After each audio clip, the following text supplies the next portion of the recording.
성경 말씀은 이사야 10장 5절부터 14절까지입니다.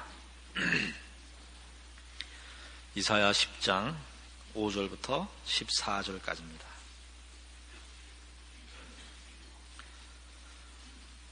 화 있을진저 아수르 사람이여, 그는 나의 진노의 막대기요 그 손의 몽둥이는 나의 분하니라.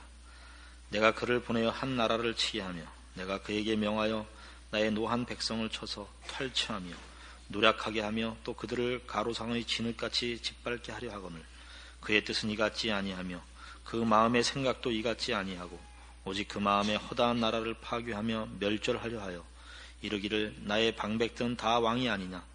갈로는 갈그미스와 같지 아니하며 하맛은 아르밧과 같지 아니하며 사마리아는 다메섹과 같지 아니하냐. 내 손이 이미 신상을 섬기는 나라에 미쳤나니 그 조각한 신상이 예루살렘과 사마리아의 신상보다 우승하였느니라. 내가 사마리아와 그 신상에게 행함같이 예루살렘과 그 신상에게 행치 못하겠느냐 하도다.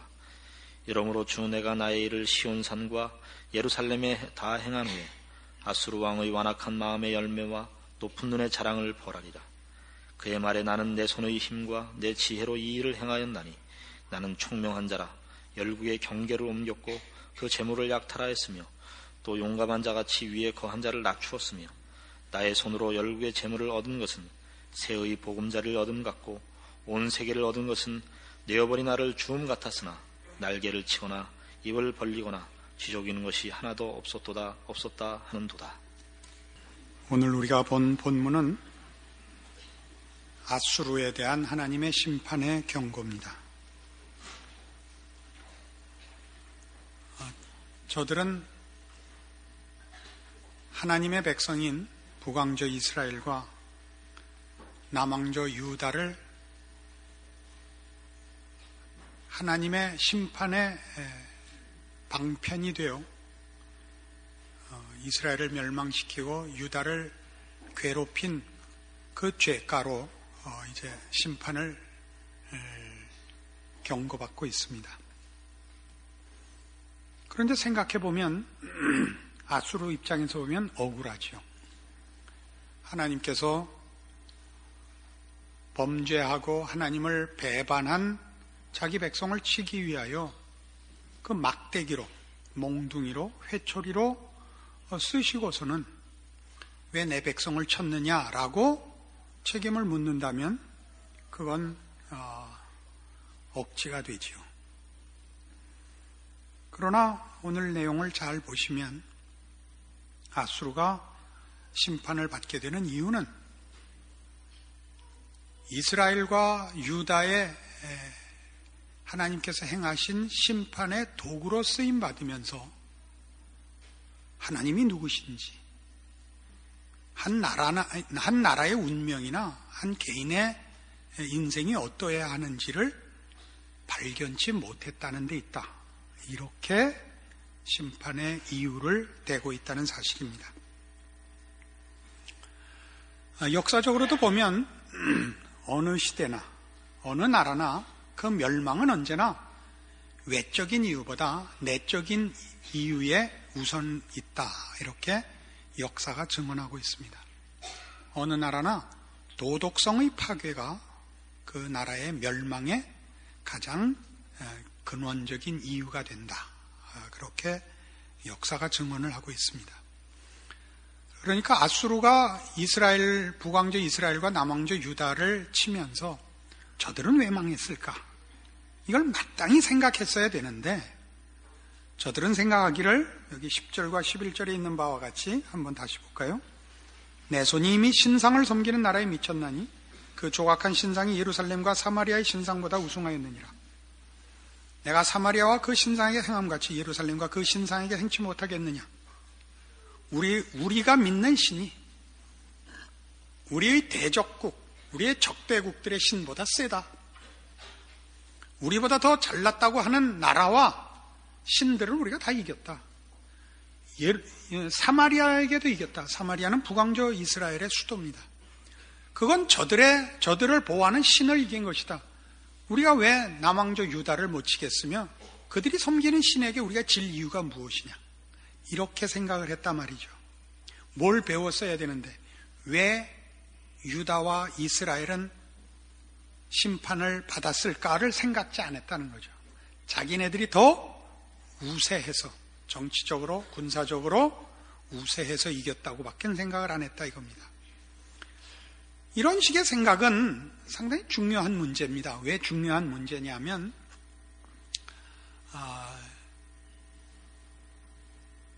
자기네 나라나 자신을 보호하는 신이 승리를 가져다 준다라는 식의 사고방식은 인류 역사 이래로 모든 사람이 가지는 종교에 대한 기대입니다. 그렇죠? 그리고 특별히 기독교인들에게 있어서 기독교적 신앙의 가장 중요한 오해 가운데 하나가 유일한 신인 하나님을 믿는 백성에게는 누가 적대할 자가 없고 누가 비견될 수가 없다라는 그 일반적인 종교적 본능 위에 더 큰 우월감과 확신을 신앙의 편견으로 갖고 있다는 사실입니다. 그것은 아마 가나안 입국 때문에 그렇게 행해진 것 같습니다. 신명기 20장으로 가보십시다.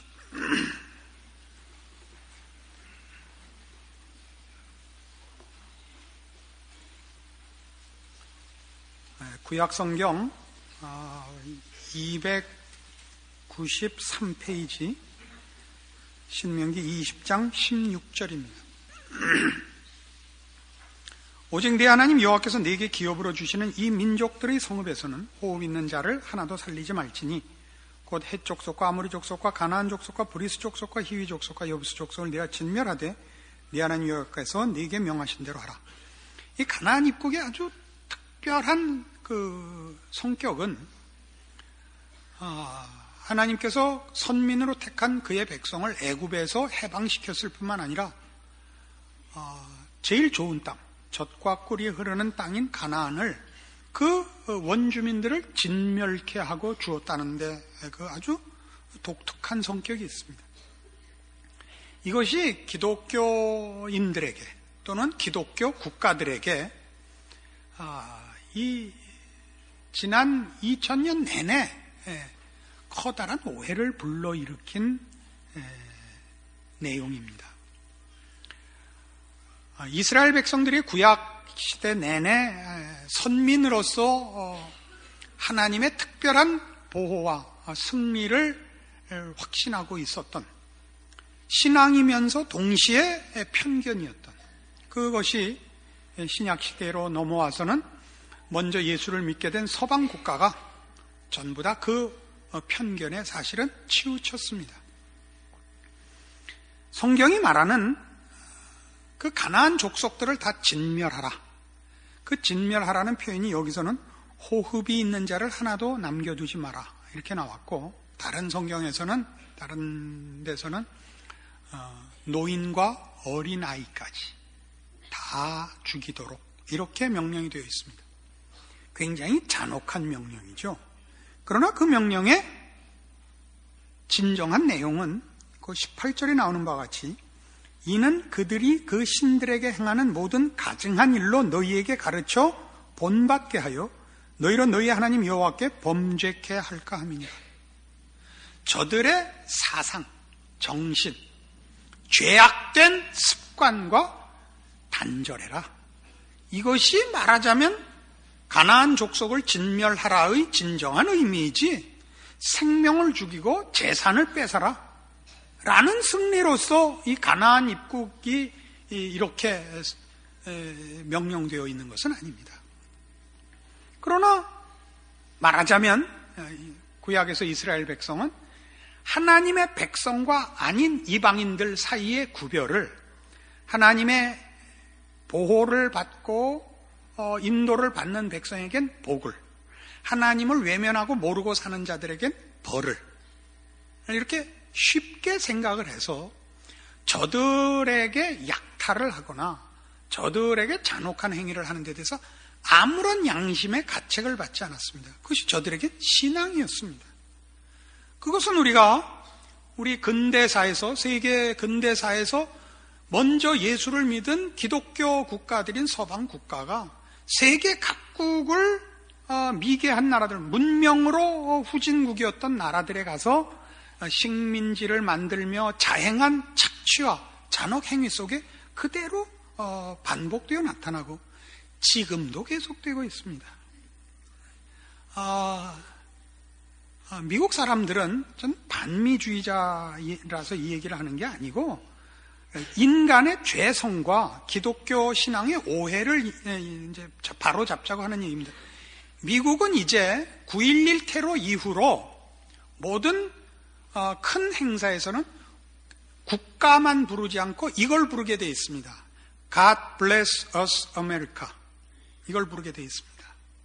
지들만 복을 받기로 아주 작정을 했습니다. 이건 또 여러 사람이 볼 내용이 될까봐 또 진한 얘기는 제가 차마 못하겠습니다만은 그럼 지들은 복 받고 그 복이 남의 것을 뺏고 남과 나누지 않는 복이라는 개념을 가지는 것은 어디서부터 출발했느냐? 가나안 입국에서 출발했다니까요. 이스라엘이 오해했다고요. 물론 이때는 이제 하나님이 이스라엘에 하나님을 가르치시는 초기 단계입니다. 그러니까 하나님이 얼마나 그 신이라는 존재가 얼마나 굉장한가, 또 하나님이 얼마나 그 이스라엘을 편드시는가라는 가장 기본적인 교육이 주된 내용으로 되어 있어서, 예를 들면 사무엘상 17장에 가보십시오.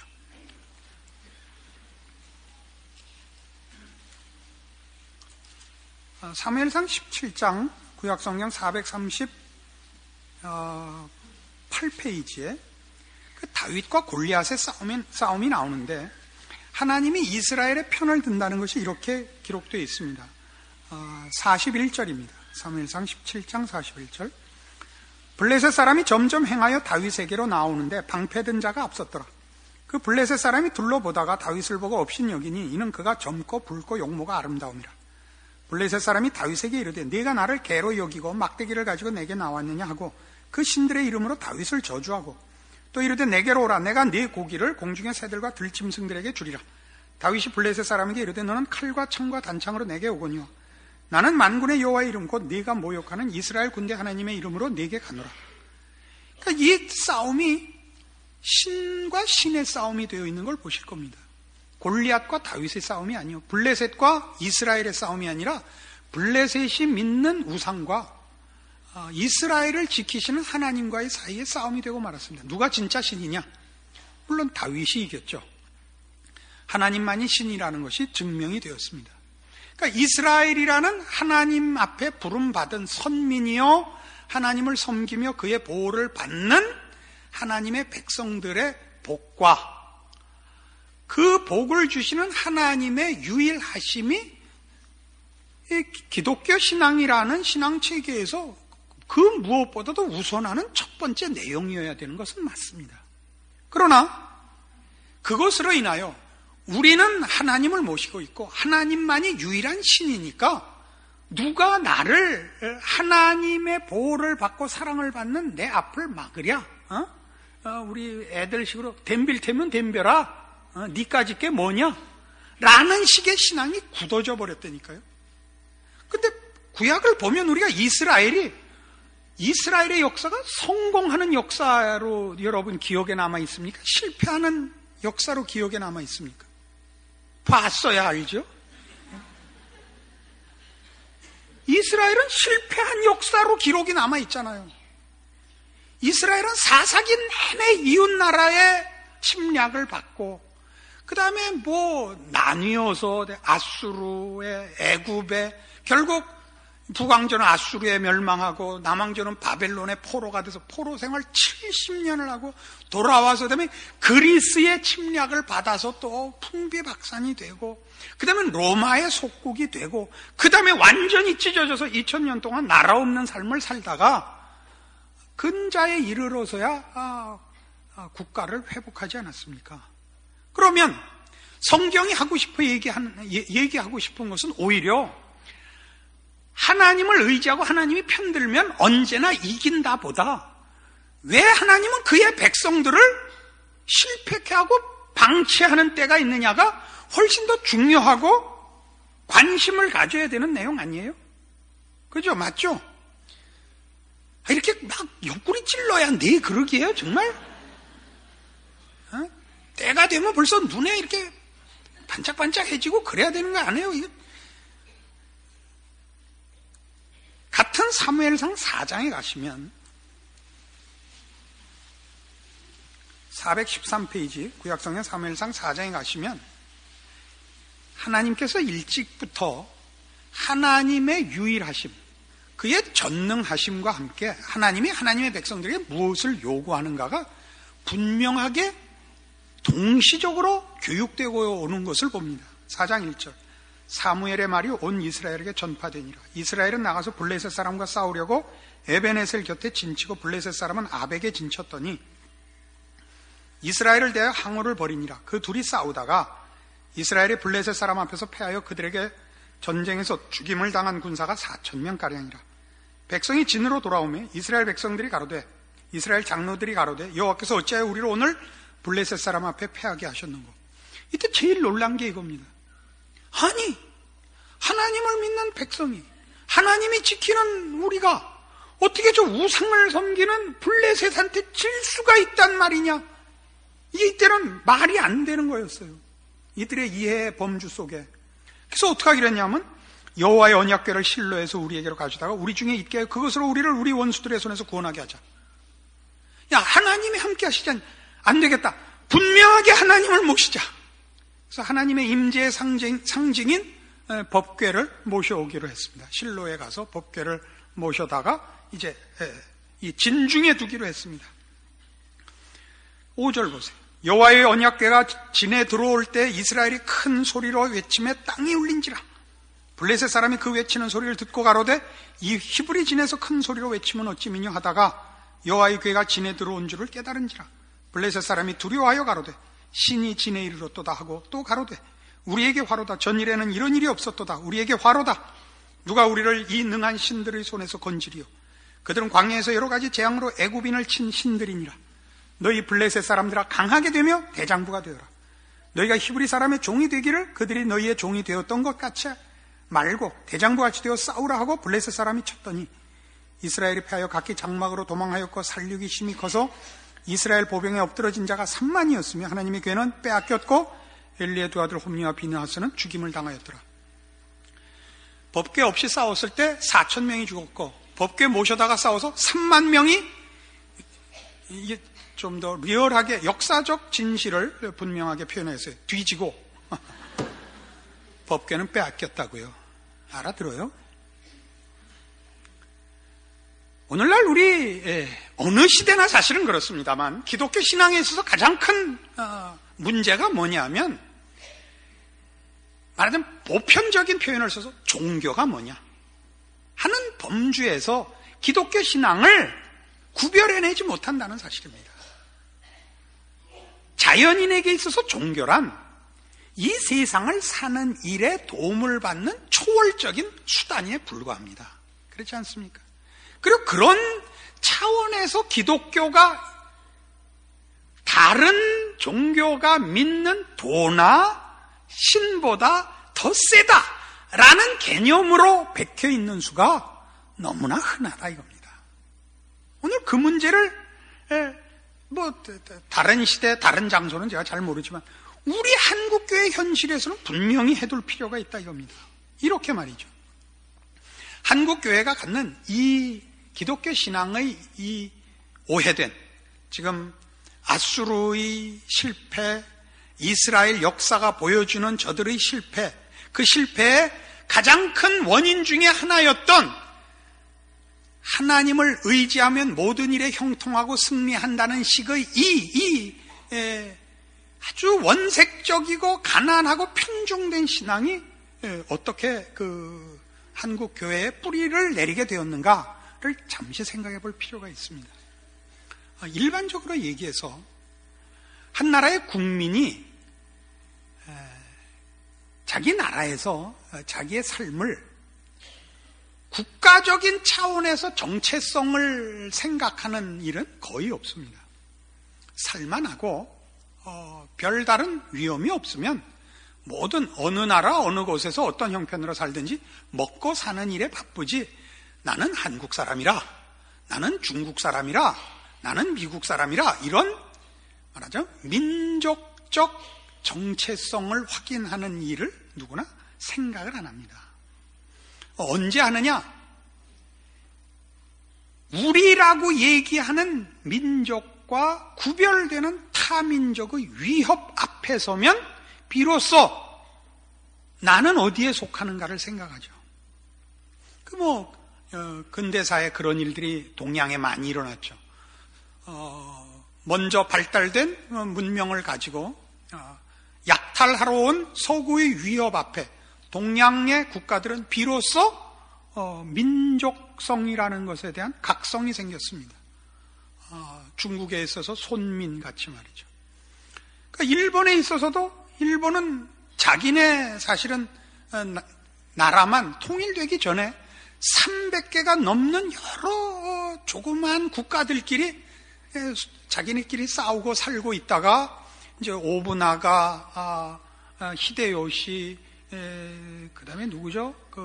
이에야스로 이어지는 막부 정치로 그나마 처음 통일된 국가를 가졌고, 그 속에서도 그들은 무력에 의해서 항복하고 있고 같은 질서 체계 속에 있지, 각 나라들은 그 자체 내에서 번이라고 합니다만 그 번 사이에는 전혀 같은 나라 백성이라는 그런 개념이 없었습니다. 근데 이제 페리 제독이 쳐들어오죠. 대포 한번 꽝 하는 바람에 그냥 막부가 뒤집힌 겁니다. 이길 재간이 없습니다. 가야 칼을 뽑고 나발을 불죠. 검도가 7단이면 뭐하고, 검도가 70단이면 못해. 뭐예요? 저 몇 킬로 밖에서 포를 쏘는데. 비로소 뭐가 생겨요? 우리는 어디까지가 우리 편이냐가 생긴 거죠. 비로소 일본 민족이라는 걸 생각하게 되었습니다. 그래서 지금도 밤낮 써먹는 대화혼이라는 말이 생겨났죠. 우리는 그 일본의 침략을 받고서야 한국 사람, 이런 우리 민족성과 우리 민족이라는 정체성에 대해서 생각을 하게 됐고, 언제나 이런 생각, 이런 외족, Y외 말고 오이외족, 나 일본만 욕한다 그럴까, 외족, 이족, 그럼 이민족 앞에 위기에서 이 각성이 언제나 되는 법입니다. 그래서 이런 민족적 정체성은 그 외세를 몰아내는데 큰 힘이 되고 단결이 됩니다. 그때는 다른 모든 것이 다 무시되고, 또 무시될 수밖에 없고 절제되고 제한되고 외세를 몰아내는 힘으로 단결이 되죠. 그래서 이런 식의 민족성의 그 성립은 언제나 획일화되고 경직화되는 부작용을 가집니다. 이제 외세를 몰아내고 평화기가 되면, 그러면 한 나라라는 것은 그 나라에 속한 모든 개개인의 구성원들인 인격들이 그 나라의 울타리 속에서 말하자면 하나의 문화를, 삶을 영위하는 것이고, 그 삶의 영위는 그 나라의 수준으로서 도덕, 윤리, 무슨 문화, 예술 하는 식의 어떤 차원 높은 쪽으로 향한 다양한 역할들과 시각들과 이런 게 있게 마련인 것입니다. 그러나 이쯤에서 우리 기독교로 돌아가 보자 말이에요. 기독교 들어오자마자 우리나라에서 뭐와 부딪혔느냐 하면 유교와 부딪혔죠. 제사를 지내야 되는데 하나님 외엔 아무한테도 절 못한다가 된 거예요. 그래서 처음엔 다 순교가 왜 이루어졌냐면 그 제사 한신에서 다 순교했습니다. 목숨을 걸고 지켰죠.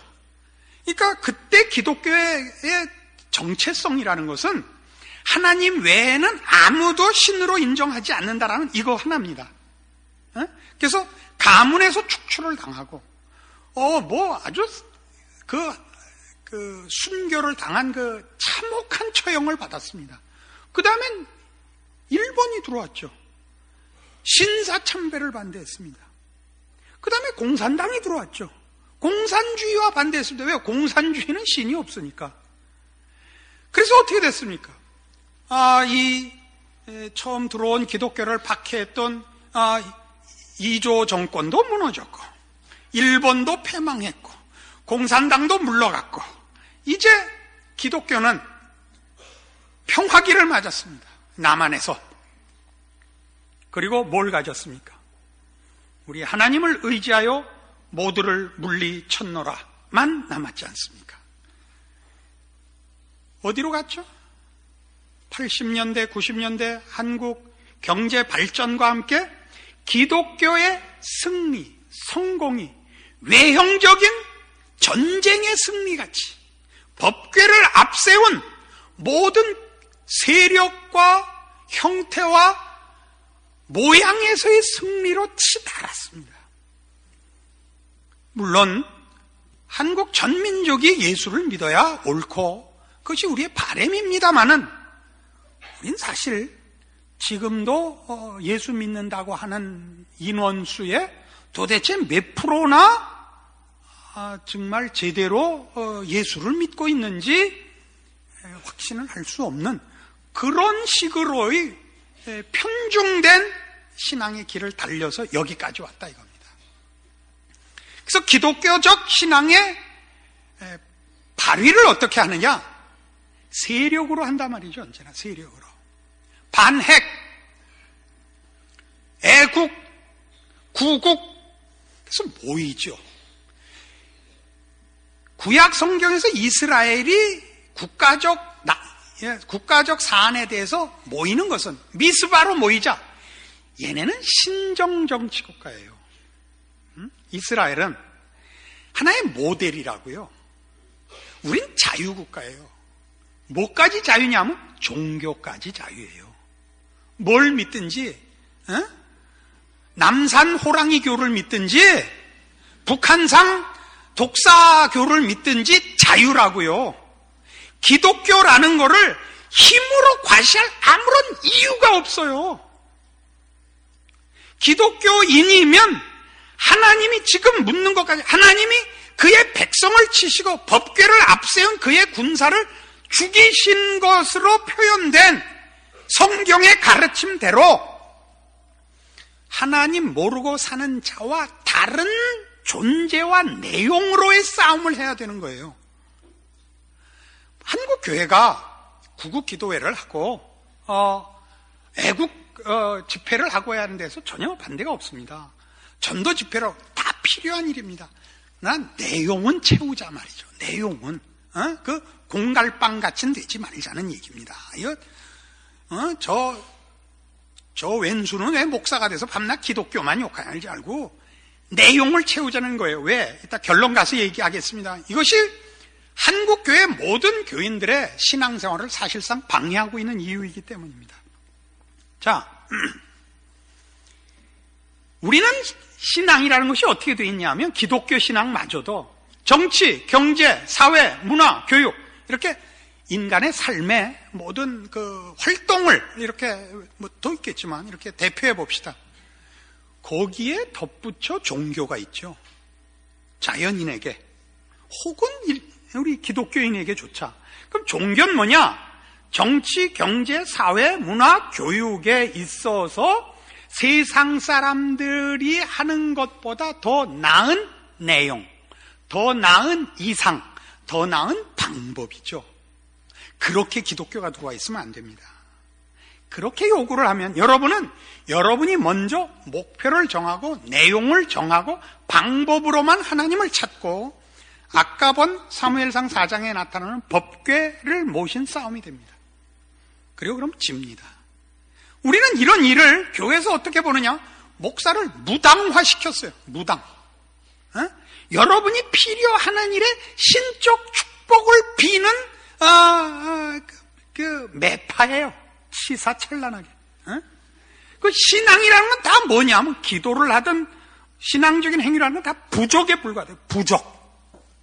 알아들어요? 부족. 정말 부적합한 거예요. 신앙이란 뭐냐? 정치, 경제, 사회, 문화, 교육, 그리고 종교가 아니라 종교가 다예요. 그러니까 여기서 말하는 종교는 기독교 신앙입니다. 기독교 신앙이 다라는 건 이런 뜻입니다. 우리는 하나님이 만든 거예요. 자기 형상대로. 그래서 죄 짓기 전에, 즉 하나님이 의도한 예수 그리스도로 말미암아 구원한 그의 백성, 우리가 말하는 신자, 성도, 예수를 믿는다는 사람들은 하나님의 사람이라는 말이에요. 하나님의 사람이라는 건 소속과 신분에서만이 아니라 본질에 있어서, 내용에 있어서, 존재의 모든 구조에 있어서 그런 존재란 말이에요. 그가 인간으로서 하는 모든 활동에 대해서, 정치 활동을 하든 경제 활동을 하든 교육 활동을 하든 그의 활동 전체가 하나님의 백성이라는 본질에서부터 무슨 생각을 하고 분별을 하고 결정을 하고 반응을 하고 행동을 하는 거예요. 방법이 아니라 본체란 말이에요, 신앙이.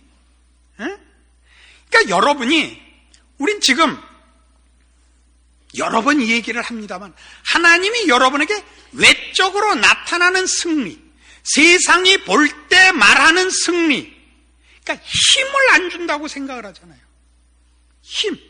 그 힘과 승리를 발휘할 기회를 찾고 있잖아요. 하나님은 여러분에게 그런 걸 안 주시고 여러분을 있는지 없는지 모르는 존재로 살게 해놔서 여러분은 다 하나님은 나한테 관심이 없고 난 그러니까 할 일 난 책임 없는 자다가 되어 있다니까요.